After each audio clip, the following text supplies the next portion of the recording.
Greetings, humans. You have entered the Command Zone, your destination for all aspects of Elder Dragon Highlander. Enjoy your stay. What's up, everybody? You are watching / listening to the Command Zone podcast. I'm one of your hosts, Jimmy Wong. How's it? It's Josh Lee Kwai. We have a special mini-sode today because there's been a very important announcement made by the Rules Committee. Ban. Woo, woo. That's right. They're coming for it. Yes, a new card has been banned. It is Hullbreacher. Yep. This card came out in Commander Legends, a very new card. Yeah. We should probably just read the card first, right? Sure. If you don't know what the card does, then consider yourself lucky. Hullbreacher, 2 and a blue for a 3/2 Merfolk Pirate. It has flash, and it says, if an opponent would draw a card except the first one they draw in each of their draw steps, instead, you create a treasure token. Let's read the official announcement from the Rules Committee here before we go into our own analysis and thoughts and our reaction. So this was posted to the Rules Committee's website. It says, Hullbreacher has been a problem card since its release. Its ostensible defensive use against extra card draw has been dwarfed by offensively combining it with the mass draw effects to easily strip players' hands while accelerating the controller. That play pattern isn't something we want prevalent in casual play. See the Leovold ban. And we have seen a lot of evidence that it is too tempting even there, as it combines with wheels and other popular casual staples. The case against the card is overwhelming. There remain a few similar cards that are still permitted, notably Notion Thief and Narset Parter of Veils. The additional hoops required, an additional color pip for Notion Thief and sorcery speed for Narset, appear to be keeping them to the appropriate level of play, though we'll continue to keep an eye on them. Okay, and for all your references, Notion Thief, similar text to Hullbreacher, but it doesn't have just one color. It's 2 blue and a black. And Narset Parter of Veils is a planeswalker, so can be played only at sorcery speed. Yeah, both replace your opponent's extra draws by either just stopping them totally, which is what Narset does. Notion Thief allows you, the player of Notion Thief, to draw the cards instead. Yep, Hullbreacher just makes a treasure token. Instead. So the way that this was mostly being used and what was making it like oppressive is someone would play Hullbreacher and then they would play what we call a wheel effect or a windfall. Some card that says each player discards their hand and then draws a certain amount of new cards, usually 7 cards or whatever. And so what that would do is make your opponents all discard their hands, but then because Hullbreacher wouldn't allow them to draw the cards, they would end up with 0 cards in hand, and also you would make treasures for each of the cards they were supposed to draw. So it was often like flash in Hullbreacher on the end step, then play Windfall, create 27 treasure tokens, and you're the only one with cards in your hand now. You've got 6 or 7 cards, everybody else has 0. Yeah, and that's a pretty big feel bad. Leovold was a commander card that basically did the same thing. People would pair it up with their windfalls, and that same feel bad moment would occur. Hullbreacher, obviously, being 3 mana, being in 1 color, so that any deck that plays blue can play it, can put this combo in there pretty easily. And what they said specifically here is that it has a great defensive use against extra card draw. Let's say Josh is going off with a billion cards, and they can stop that. But people were using it offensively to do something that is considered by the Rules Committee something that they did not want to see be prevalent in casual play, which is stripping players' hands. And for that same reason, that's why Leovold was taken out.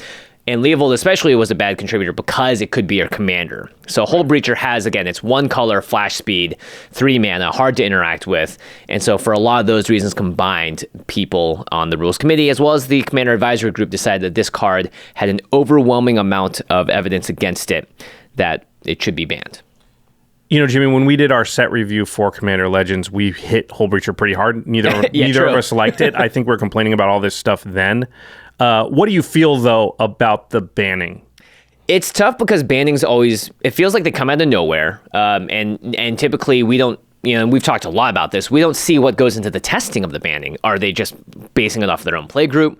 Are they? I see a little. I'll fill you in. Yeah, how's it been? Yeah, go ahead. Keep with your point. But we don't really get to see a lot of that thinking, and we just sort of see the end product and the result. And so as a result, I think you get a very varied response. I've seen a lot of players already being like, I don't care, didn't play it anyway, thank goodness.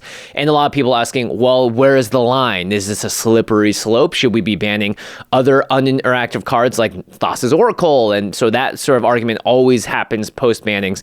Me personally, I didn't play the card, and you all know our opinion from it from our set review. So I'm personally very okay with it, because I think stripping people of their hands is one of the worst things you can do in the game. There's a reason that discard is so frowned upon, and we talk about Tiny Bones as a plague, of a card instead of one that we would happily put into our decks. Would you have banned the? Let's say you were not the rules committee, you were the rules king, and it was just up to you. Would you have banned Hullbreacher? I think I would have made a law proclaiming that it's not cool to do what Hullbreacher does offensively with wheels, and tell people that if it does happen, people will look at you with stinky faces. But I mean, I think most people probably knew that, or were learning that. Yeah, they were definitely learning that. Are you saying you wouldn't have banned it then? I don't think I would have banned it, because it feels like, and Commander seems to be trending in this direction, that enough play groups and people in their groups have sort of settled on that rule zero of, yeah, we don't do that kind of thing here. Because there's more and more talk every single day about, we set our own ban list, our own whatever is at the table, and everyone's okay with it. We allow playtest cards, whatever it is. And the Hullbreacher card, as well as Opposition Agent, seems to be in that world of, hey, look, if you're going to play really competitively, then yeah, this card obviously is a pretty auto-include in a lot of decks. Otherwise, just don't put it in. Play more casually. Don't put stuff like this in that leads to those types of moments. And especially don't put in this plus a windfall combination. So I am on the Commander Advisor group, so I am privy to some of the conversations that occur to make decisions like these. I will say that I'm not on the rules committee. Yeah. So I'm just the advisory group. So they'll just come and, ask our opinions, and then they go away, the rules committee themselves, and deliberate and make their own decisions. When I was asked, I was against the Hullbreacher banning for now. So what I said was, I think there's a good chance that the community will do what you said, self-select it out of the play groups that shouldn't have it. It's so new that I was like, of course, casuals are going to try it. And I also think that it doesn't read like what it is. Right. So I think what would probably have happened, I was hoping, is that people would put it in their deck, play it a couple times, understand, this is not creating a fun experience, and then pull it from their decks, like they do with Winter Orb and Blood Moon and Armageddon and things like that, right? Yeah. For the most part, we don't see those cards. Those are miserable cards. Hullbreacher is a miserable card. But I didn't want to ban it, because I think there are certain play groups where they do enjoy that level of play, and I thought it was mostly fine at those tables, and when you knew you were walking into those types of games. We had a Game Nights episode with Cassius where he plays Hullbreacher, and Hullbreacher does play a large role in that game, and yet it was an unfun game. We all knew going into that game, we all had powerful decks, we were geared up for it, we knew this was going to be that type of game, and in that situation, I think Hullbreacher was fine, right? Yeah. It wasn't a miserable experience in that game, because we knew what we were walking into. So taking that away from those people that want that, I felt wasn't warranted at this time. Having said that, it wouldn't have surprised me if in 6 months we said, nope, they didn't figure it out, they're not self-selecting it out, let's ban it. And Two more wheel effects happen to be printed. You're like, okay, now we got to get rid of it. Yeah, and so I do not like the design on the card. We enumerated all the reasons for that in our set review episode, but like you said, it's just a combination that's not good. It has flash speed, so that play pattern of it gets flashed in on the end step. This can happen, by the way, on turn 3, right? Mm-hmm. Which is unrealistic to me to stop if they're going to do this. If on turn 3, Jimmy passes the turn with 3 mana open, and he's in blue, and then it goes to Megan's turn and Maria's turn and my turn, what is it that we are supposed to do? Are we realistically supposed to, leave up whatever interaction we have? Like, let's say I have a Path to Exile in my hand. Am I supposed to leave up 1 mana? Mm-hmm. Let's say I have a counterspell in my hand. Am I supposed to, on the off chance that I could lose on the spot to Jimmy saying okay, you're in step, flash and Hullbreacher, untap for my 4th turn, play a land, wheel. And then have enough treasure to play out pretty much my entire hand. And we all have no cards. Maybe dominate the game at that point, yeah. Probably default win in most situations. I mean, not saying it's 100%, but you're like, what, 85? 90, yeah, you're up there. Because and at that point, we know the play pattern of Commander is turn 2, turn 3, mana rocks, ramp, develop. Try and win by turn 8 through 11 is typically what we've seen. So I don't like that play pattern. I don't think it creates a fun situation. I think in CEDH, they're way more geared towards I always have to have my Force of Will up, my Chain of Vapors, my, whatever my answers are. They know people might combo out on turn 3, and so I have to be ready to interact with them. Whereas in casual, They don't know those things. They're not ready for that. And this is a pretty easy thing to put together because it's not like a combo you have to get and the cards suck separately. You've got Windfalls, which everybody plays anyway, without Hullbreachers and stuff, and then Hullbreacher, which is just a good card that's going to stop people from drawing extra cards. So I guess it sounds like I'm endorsing the ban, which I don't like the card for those reasons, but at the same time, I don't like bannings. I don't want our ban list to be long, and so I don't want to ban a card unless we really, really have to. And I'm not sure that this met that threshold, but it was a thing where I wanted to gather more data and find out a little bit farther down the line.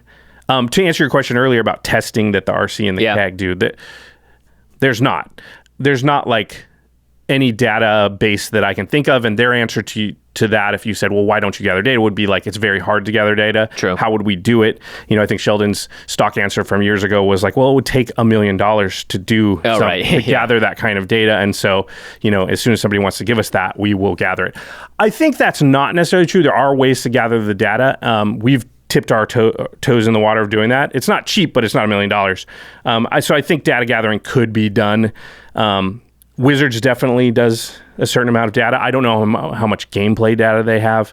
I don't know how much data would really help us anyway, because the delineation between CEDH, casual, optimize. Casual is a huge spectrum and all this stuff. So I'm not sure how much data would be helpful. It's tough also to gather equal data, because if you walk into the wrong room on the internet, you may find that 90% of the people vehemently disagree with you, even if you're saying the correct thing, right? So it just depends on where you're getting it from. You did actually gather some data though on Twitter. You put a poll out. Yeah, so I put a poll on Twitter just to, again, this is just really, really enfranchised players that follow us on Twitter, right? This is probably... Yeah, keep in mind, this is like 1% out of the whole millions and millions of people that play this game, But in my Twitter poll, several thousand people have responded already. There were 60% of the people were in favor of the ban, 20% were against it, and about 20 didn't care either way, which I found interesting. A lot of the people who are... disagreeing with the ban are using an argument that we've heard for years and years in Magic, which is just play interaction. Dies to removal. What do you make of that argument, Jimmy? Well, it's exactly what you said. Turn 3, what am I supposed to do? Hold up, right? Am I supposed to literally take a pause on the off chance that you're going to have this thing and then ruin the rest of my game, or just play normally like I would have? So the hold up removal is a really tough spot because of exactly how this card works, which is flashing end step main phase wheel. And so early, right? I think I can be expected to hold up interaction later in the game when bigger things are happening. But the fact that a card that costs 3 mana will precipitate a game-ending play that early. Yeah, even as early as turn 2, Could be 2 if you play Soul Ring on turn 1. Yeah, or a Mana Crypt, right, on turn 1 means you're playing this turn 1. So it's a bit tough to have that there, because it's great, everyone is going to have just the right answer at the right time. How many games are going to be ended on the spot because just one person didn't even draw the removal that earlier, right? Didn't bother to hold it up. So I think that it's a tough argument, because sure, we could all have the right thing at the right time to answer it, but chances are I think more often than not, it's not going to happen in that way, just again because of the mana cost, because it has flash and all those other factors. Yeah, let's talk about the design choices maybe that would have made Hullbreacher okay, because I think it's this combination of stuff that kind of puts it over the top into hey, this maybe needs to be banned. Right. One of the things is, what if instead of stopping the other players from drawing, it only created the treasure? Then I think it's fine, right? Yeah, it's fine still. It's still very powerful because it's kind of smothering Tithe. But at the very least, people can stop what you're doing because they're going to draw a new grip of 7 cards. Or, if they're just drawing a bunch of cards over and over again, you're benefiting off of that. I think my main problem with Hullbreacher is that it's blue. Blue doesn't need any of this extra help. They have plenty of ways to do all the things that they need to. And so giving them an option that's as flexible as this, that was one of my big design choices. And when we said, why isn't this just a white card? Why isn't this just one white, or something? Yeah, I totally agree. Also, blue is the main wheel color, actually. It sits at the fulcrum with black and red. Right. Yeah. And so if you put this into white, all of a sudden the amount of decks that have white but also have wheel effects is much lower. Yeah. Blue decks can just slot in a bunch of wheels. Also, blue doesn't need to hamper the other players from drawing cards, because blue can keep up by drawing cards on its own. Yeah. We should have given an effect like this to white. White is a color that's saying hey, we're bad at card draw. But maybe what we can do is stop the other colors from drawing cards. Yeah, I totally agree. We talked about this in our set review. It probably should have been white, probably should have cost 4 mana. I also think What if it only worked until end of turn? Oh, it was like until the end of your next turn, or until the end of turn. Yeah. If an opponent would draw blah blah blah, then you make a treasure token. In fact, okay, I'm going to say this, and I think it's true, but it might have been slightly different. But I believe when we originally play tested Commander Legends, that was the design of the card. Oh, it's just until end of turn. You flash it in, and it only had its effect until end of turn. I feel like that's much more balanced because that feels like Spell Swindle, right? Yeah. Like that is a fine card entirely. And so I could see that happening because sometimes the Hullbreacher might only make you 2 treasures because they just cast a divination type card, right? In that case, that seems very fine and very balanced. And then if you wanted to abuse it, you'd have to add another card to the mix, like a Deadeye Navigator. And now you're talking about 10 mana worth of cards. Or you have to wheel and cast that in the same turn. So instead of needing only 3 mana, then 4 mana on your next turn, you would need like 7 mana all at once to do it, which is mostly fine, right? I think we could agree. I think the big problem is that because this has happened with Narset, Power Veils, Leovold, Notion Thief, the fact that you can strip someone's hand is the worst part about this. Okay, so here's a design thing that they could have done. They could have worded it so that it says, if a spell or effect an opponent controls would cause that player to draw cards, then so now I couldn't offensively use it. Now they can see the Hullbreacher and they go, okay, well, I'm just not going to use any card draw effects because that'll make me. But even if one of them plays a wheel, it wouldn't strip everybody's hand, just theirs. It would be the player that would. I think that would have been a way to sort of say, hey, it's going to be hard for you to draw cards, but I can't offensively use this with a wheel effect. Yeah, I think it's tough when you have these enchantment level effects on creatures. That's what Narset is. That's what Notion Thief is. It's something that says this is every single person drawing cards is going to be affected by this. And so I do like that a bit more, in that it gives more control to the players. It gives more opportunities to be interactive. And in general, it just seems like what the RC is looking to do is just make games more fun, whatever that might mean. And I'm definitely on the side of having 0 cards while your opponent has 7 is not fun. Yeah, it's Jin Cataxius is not fun, but it costs so much mana. I think that's fine because when the effects are big and splashy, it's fine. They just have to cost enough mana that it feels reasonable that I could stop it. Hullbreacher is so low costed, and because it has flash, a lot of times when the thing happens, you replay the game in your head and you think, it's not really reasonable that I would be in a position to stop it, because what am I supposed to do? Like we said, am I supposed to hold up interaction on turn 3 rather than develop my board? Also, what if they just cast a 3-mana draw spell instead of a Hullbreacher? You just took an entire turn off because you were afraid of a combo. That may or may not happen. Yeah. And it's tough in those situations. So in general, I think this was, in a lot of ways, an inevitability. But there are going to be a lot of comparisons to the Narsets of the world. But for the reasons we've elucidated, that's why Hullbreacher just notches itself up just powerful enough to, I think, deserve or merit a disinclusion from the format. I think also, one last note here, I think, a lot of times people think, and maybe even designers at Wizards think, well, this card already exists, so this is an okay design space to play. Oh, right. But there are certain things where they exist and are okay only because they only exist in an amount that is, it's like we tolerate it. Yeah. An amount that's okay. But as soon as you make another one and another one, it reaches a tipping point where, okay, now that effect is coming up too often in games, is being used too often. And so when there was 2 of them, it's fine. But now that there's 5 of them, there's enough redundancy in the deck that it starts to become oppressive. So I would caution the Wizards people and everybody else for using the statement of like, well, this already exists, so this is fine. One of a thing has a high variance. Mm-hmm. Once there's 5 or 6 redundancies for that same effects, now it's not it's not variance anymore. You're going to get that effect in your deck, and you can start to design your entire strategy around it. Yeah, that's definitely not fun, and that's why we don't have Leovold as well. So definitely, I'm going to be on the lookout for Commander Legends 2 if it ever happens, and to see, because obviously these things are done years in advance, where exactly that power level is going to sit. I don't think we need to be giving treats to the competitive side of things necessarily. I don't even think they want it.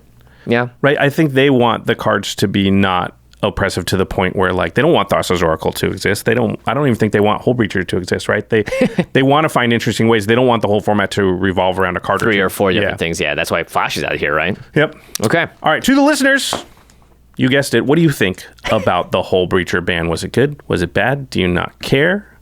how could it have been designed maybe so that the card would have been okay?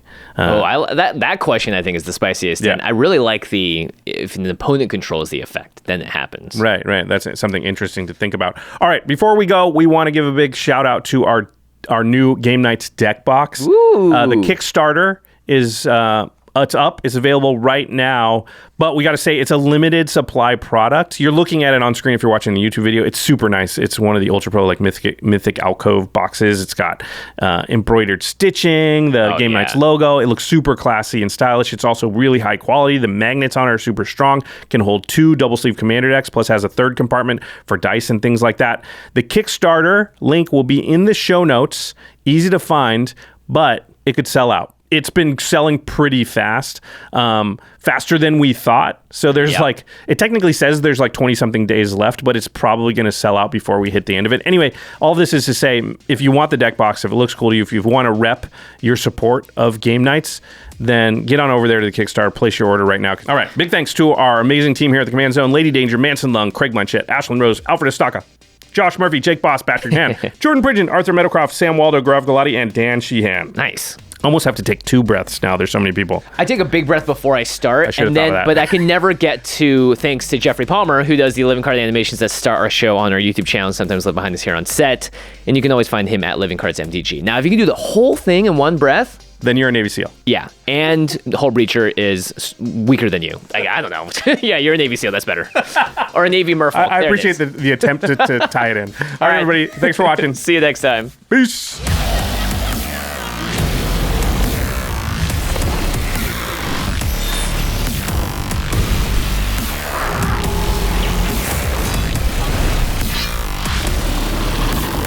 Thank you for your attention. For further inquiries, send an email to commandcast@rocketjump.com or ask us on Twitter @JFWong and @JoshLeeQuai. See you later, alligator. Greetings, humans.